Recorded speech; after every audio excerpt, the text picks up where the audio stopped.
বান্দার কোন দোয়া বলে যায় না, বান্দার কোন দোয়া বিফলে যায় না। তো কি হয়, আল্লাহ দোয়াটাকে এক এক সিস্টেমে কবুল করে। অনেক সময় দেখবেন আল্লাহর অপছন্দনীয় কোন বান্দা কোনো কিছু চাইলেই আল্লাহ তাড়াতাড়ি দোয়া কবুল করে ফেলে, আবার অনেক নেককার বান্দা চাইলে আল্লাহ সহজে দেয় না। ব্যাপারটা কি, সমস্যাটা কোথায় শুনেন। যখন কোন পাপী বান্দা, আল্লাহর অপছন্দনীয় বান্দা আল্লাহর কাছে যখন কোনো জিনিস চায়, আল্লাহ পাক ফেরেশতাকে বলে তার দোয়া করাটা আমার পছন্দ হচ্ছে না, সে কিছু আমার কাছে চাচ্ছে এটা আমার ভালো লাগছে না, যে চা চাচ্ছে দিয়ে দে, দিয়ে দে, দিয়ে দে, তার আওয়াজ আমার শুনতে ইচ্ছা করে না, দিয়ে দে।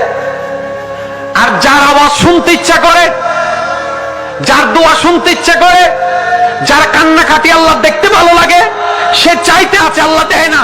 ফেরেশতা বলে আল্লাহ দাও না, আল্লাহ পাক বলে তার কান্নাটাই আমার ভালো লাগছে, একটু অপেক্ষা করো, একটু অপেক্ষা করো। আল্লাহ অপেক্ষা করাইতে থাকে, বান্দা ধৈর্য ধরতে থাকে, ধৈর্য ধরতে থাকে, ধৈর্য ধরতে থাকে।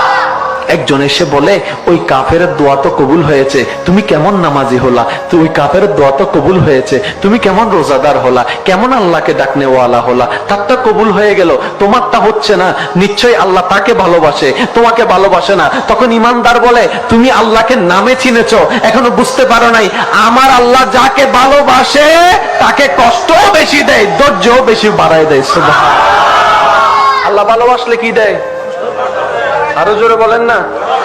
এখন আপনারা বললে বুঝতে পারবেন, পৃথিবীর জমিনে নবী রাসূলের মতো কোন দামি বান্দা, আর একটু জোরে বলেন।